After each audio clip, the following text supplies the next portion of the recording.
కూడా stream line చేశాం. ఒకటి, ప్రతి ఒక్క ఇల్లు నిలదొక్కుకోవడానికి ఏం చేయాలి, ఏం చేస్తే కనీసం నిలదొక్కుంటారు, నేను ఎంతవరకు సహాయం చేయగలుగుతాం ప్రభుత్వం తరఫున. 2, వాళ్ళకు కూడా కన్జంప్షన్ లోన్స్ ఏమైనా ఇప్పించి కొంతవరకు ఏమైనా అడ్జస్ట్ చేస్తామా, లాంగ్ టర్మ్ ఇన్స్టాల్మెంట్స్, రీపేమెంట్ ఇవన్నీ పెట్టి. రెండోది వ్యాపారాల్లో మనం ఆలోచించేది ఎంత పెట్టుబడి పెట్టారు, ఎంత నష్టపోయారు, అంతా మనం ఇవ్వలేకపోతాం, ఎంత అప్పు ఉంది, వాళ్ళు మళ్ళీ మానసికంగా కుంగిపోకుండా నిలదొక్కునే మార్గాలు ఏమున్నాయో అవన్నీ చేయడం. దానికి కూడా ఏమేం చేయాలో ఆలోచిస్తున్నాం. మూడోదటి బ్యాంకర్స్తో కోఆర్డినేట్ చేస్తున్నాం, గవర్నమెంట్ ఆఫ్ ఇండియాతో మాట్లాడుతున్నాం. అందరం కలిసి వాళ్ళు ఆదుకోవాల్సిన అవసరం ఉంది. ఆదుకోవడానికి ఏమేం చేయాలని అవి కూడా చేస్తాం. మూడోది, ఇన్సూరెన్స్ కట్టిన ప్రతి ఒక్కటి సెటిల్మెంట్ ఫాస్ట్ ట్రాక్లో చేస్తున్నాం.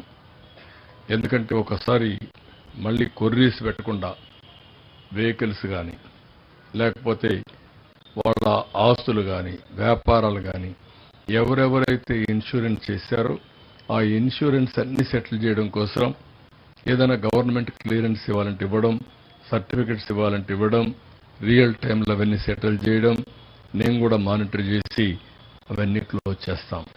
ఇవన్నీ చేసి మళ్ళీ విజయవాడలో ఇలాంటి విపత్తులు రాకుండా ఏం చేయగలుగుతాం, బుడమేరుని ఏ విధంగా హ్యాండిల్ చేస్తాం, అదే మరి ఫ్లడ్ వస్తే ఏ విధంగా కంట్రోల్ చేస్తాం. ఒకప్పుడు విశాఖపట్నంలో ఉదూద్ వస్తే ప్రీ ఉదూద్ విశాఖపట్నం, పోస్ట్ ఉదూద్ విశాఖపట్నం అని మాట్లాడుకున్నాం. అదే లెవెల్లో విజయవాడ కూడా ప్రీ వరదలు, పోస్ట్ వరదల కింద మాట్లాడే విధంగా విజయవాడను కూడా తయారు చేసుకోవాల్సిన బాధ్యత మన అందరిపైన ఉంది. ఇక్కడుండే సిటిజన్స్ అందరి కోరుతున్నా, రాష్ట్ర ప్రజలందరినీ కోరుతున్నా, ఇది రాజధానిలో భాగం.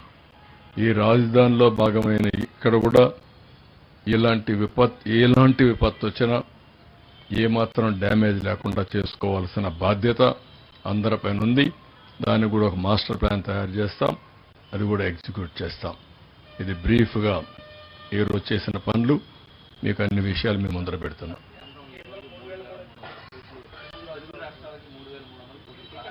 లేదు, అది కరెక్ట్ కాదు.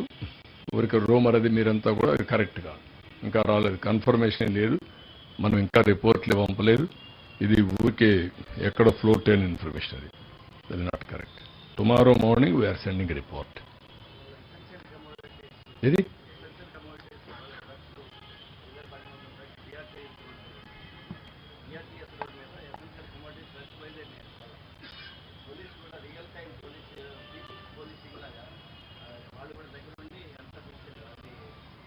బాగా చేశారు. ఇంకొంచెం మా వాళ్ళలో కూడా చిన్న ఇది జరిగింది, ఎక్కువ వెహికల్స్ పెట్టారు. ఆ లాజిస్టిక్స్ కొద్దిగా సరిగా చేయాలి చెప్పాను నేను. ఎందుకంటే నేనంటే కొంచెం ప్రజల్లో ఒక విశ్వాసం, నేను ఏది చేసినా పద్ధతి ప్రకారం చేస్తానని. ఎవరు పద్ధతి ప్రకారం చేయకపోయినా, పద్ధతి తప్పినా బ్లేమ్ నా మీద వస్తుంది. నేను ఆ మాట మా వాళ్ళకి చెప్పాను. ఈరోజు 80,000 డిస్ట్రిబ్యూట్ చేయాలనుకున్నాం. ఈరోజు డిస్ట్రిబ్యూట్ చేసింది 15,000 డిస్ట్రిబ్యూట్ చేయగలిగాం. There is some problem. కడాన వీళ్ళు ప్యాక్ చేయడంలో కూడా కొన్ని ప్రాబ్లమ్స్ ఉన్నాయి. రేపు మేము ఒక 40,000, 45,000 వరకు ఒక 16 డివిజన్లు ప్రారంభించారు. ఈ 16,000లో ఇదే మరి డిస్ట్రిబ్యూషన్ చేసేస్తాం. మిగిలిందంతా కూడా ఫెయిర్ ప్రైస్ షాపు పంపించి, ఫెయిర్ ప్రైస్ షాపులో నేను ఇప్పుడు చెప్పినటువంటి ఇవన్నీ కూడా మీకు చెప్పాను లిస్టు. ఇవన్నీ కూడా లిస్టు పెట్టి అందరికీ రేపు ఒక వాట్సాప్ మెసేజ్ కూడా పంపిస్తాను నా పేరుతో. ఇది మీకు ఇచ్చే ప్యాకేజ్, గట్టిగా అడిగి తీసుకోమని. మీరు కూడా పబ్లిసైజ్ చేయండి. ఒకరోజు వేసామని అలసిపోవద్దండి. ఒక 3-4 సార్లు వేయండి, ప్రజల్లోకి వెళ్ళేయండి. ప్రజలు దానిపైన ఇది నా ఎంటైటిల్మెంట్, నా హక్కు అని దబాయిని తీసుకునే పరిస్థితి వస్తుంది. ఎక్కడా మిస్అప్రోప్రియేషన్ జరగదు.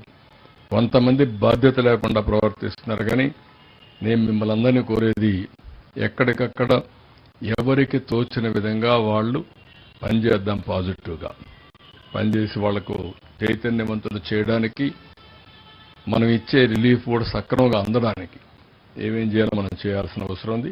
దీనికి సహకరించండి.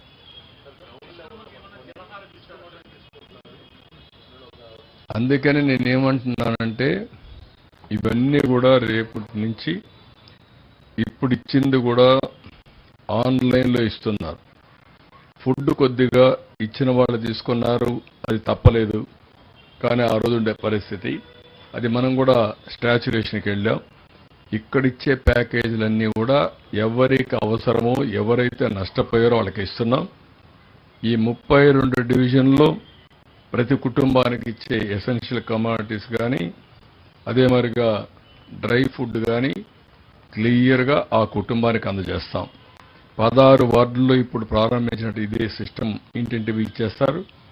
ఎల్లుండి నుంచి 2 డేస్లో ప్రతి ఒక్క ఫేర్ ప్రైస్ షాప్లో పెడతాం. అందరూ వచ్చి ఆ ఫేర్ ప్రైస్ షాపులను తీసుకుంటారు. ఆధారంగా ఇవన్నీ డిస్ట్రిబ్యూషన్ అవుతాయి. ఇక్కడ ఒకటే మీరు గుర్తుపెట్టుకోవాల్సింది, పీడిఎస్ ఓన్లీ బీపీఎల్ ఫ్యామిలీస్కి ఇస్తాం, కానీ ఇది మాత్రం అందరికీ ఇస్తాం. చిన్న పెద్ద తారతమ్యం లేదు. ఒకవేళ పెద్దవాళ్ళు తీసుకున్న వేరే వాళ్ళకి ఇచ్చుకుంటే వాళ్ళ ఇష్టం, కానీ అందరికి అవైలబిలిటీ ఉంటుంది, అందరికి వర్తింపజేస్తాం.